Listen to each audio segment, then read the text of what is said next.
নমস্কার বন্ধুরা, লিপির রান্নাঘরে তোমাদের সবাইকে স্বাগতম। তো আজকে চলে এলাম খাসির মাংস রান্নার ভিডিও নিয়ে। খাসির মাংস রান্না করব, কড়াই বসিয়ে দিয়েছি, কড়াই গরম হয়ে গেছে। এবার দিয়ে দিলাম বেশ খানিকটা সর্ষের তেল।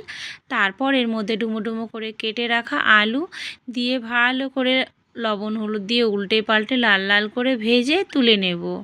তো আলুগুলো তুলে নিয়ে ওই তেলের মধ্যেই দিয়ে দিলাম গোটা জিরে ফোড়ন।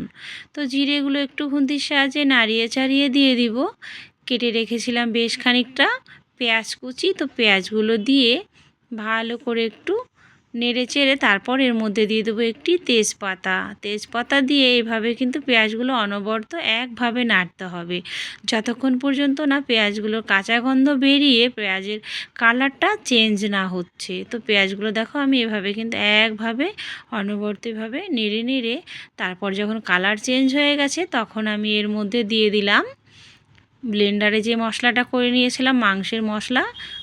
সেই মশলা দিয়ে এবার সেম একইভাবে সুন্দর করে এভাবে ভালো করে কষিয়ে নেব যতক্ষণ না মশলা থেকে তেল ছেড়ে আসে ততক্ষণ পর্যন্ত।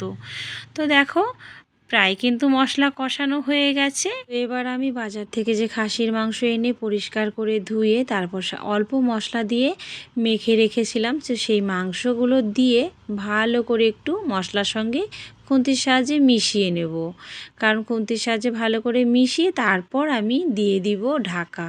কারণ খাসির মাংস কিন্তু ঢাকা দিয়ে দিয়ে রান্না করলে কিন্তু তাড়াতাড়ি সেদ্ধ হয়। তো এবার আমি ঢাকা দিয়ে দিলাম। তো মাঝে মাঝে কিন্তু আমি ঢাকা খুলে আবার একটু নাড়িয়ে চাড়িয়ে দিয়েছি যেন কড়াইয়ের তলাতে লেগে না যায়, তো সেই জন্য। তো দেখো মাঝে মাঝে কিন্তু নেড়ে চেড়ে দিয়ে তারপর আবারও ঢাকা দিয়ে দিয়ে প্রায় 15-20 মিনিট পর আমি আবার দেখো ফাইনালি চলে এলাম। তো দেখো কত সুন্দর কিন্তু প্রায় আমার কষানো হয়ে গেছে খাসির মাংস।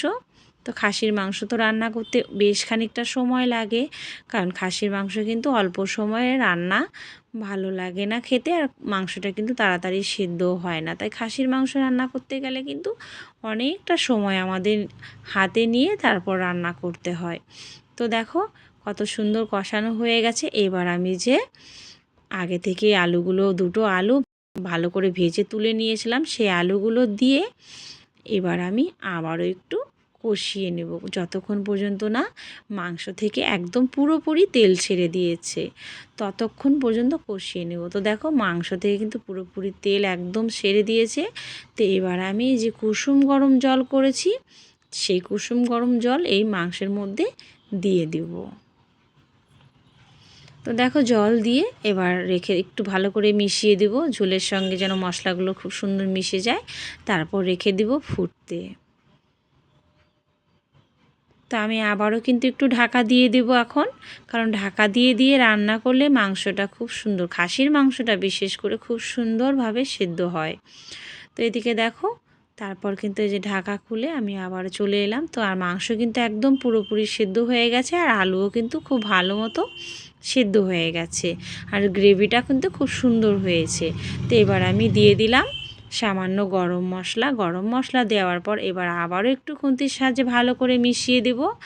তারপর আরও একটু টকবক করে ফুটিয়ে নিলে একদম আমার রেডি হয়ে যাবে গরম গরম খাসির মাংস। তো এদিকে দেখো একদম রেডি হয়ে গেছে আমার খাসির মাংস। তো বন্ধুরা, তোমাদের যদি আমার ভিডিওটি দেখে ভালো লাগে অবশ্যই তোমরা সবাই লাইক কমেন্ট শেয়ার করে দিও।